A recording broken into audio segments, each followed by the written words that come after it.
On ascending to the helm of the political leadership of the country by the NRM, the systems were broken down with a crisis looming on how to best handle issues of governance. With its popularity at the height, the then new regime thought of an arrangement to fill the gap in the leadership of the lower local government units.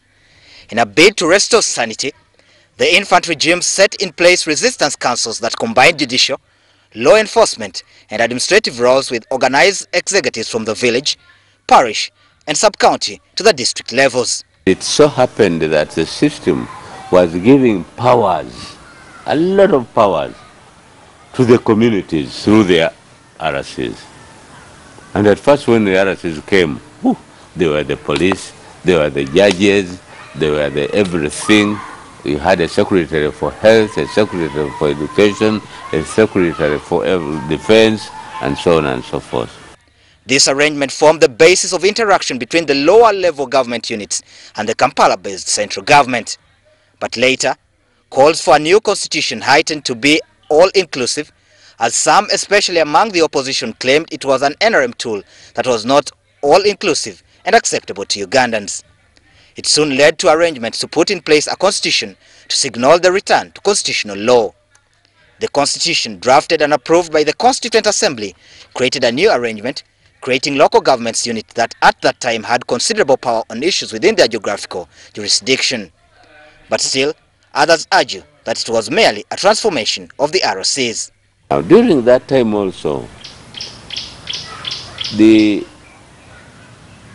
office called RDC had no direct interaction with the local government in terms of giving orders. The man at the helm of the local government ministry during the transition, now the People's Progressive Party leader Jabre Bidandi Sali, recalls the working relationship he had with the head of state in local government matters. That's why for me as a minister, I never ordered any local government on anything. No.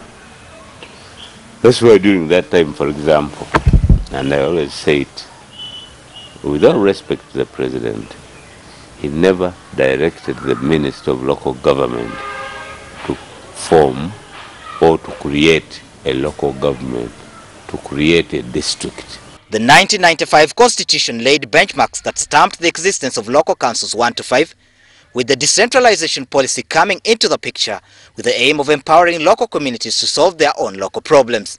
It also provided for a considerable percentage of locally raised revenue retained at the different local councils level to help in solving the needs of the communities, as a certain percentage was remitted to the consolidated fund. 27 years after NRM, opinions differ on whether decentralization was the way to go. It has become difficult for the decentralized government to manage health services. For instance, recruiting the senior medical personnel, and some of us feel some of those functions should be brought back to the center. It's time that we strengthen it. We look at, take stock of what has been achieved and the challenges, and find a way of filling in the gaps. Recent trends have, however, pointed towards withdrawal of certain mandates from the local councils and concentrating them with a central authority. The KCCA Act is an example of later legislations that withdrew most powers from the divisions and returned them to City Hall.